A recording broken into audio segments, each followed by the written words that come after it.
Well, community members and local organizations joining together yesterday to celebrate the progress of an affordable housing development project.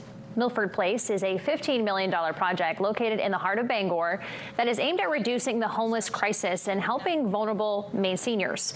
The event, hosted by Penquis, featuring speeches from financial sponsors, guided tours through the facility, and the opportunity to sign and hammer a nail into a wooden plank that will be featured in the space. Now, construction remains underway with estimates that the facility will be completed in April 2027. 8 of the 40 units will be reserved for older Mainers currently receiving services from the Bangor Area Homeless Shelter. Projects like these show that when local communities thrive, everyone thrives.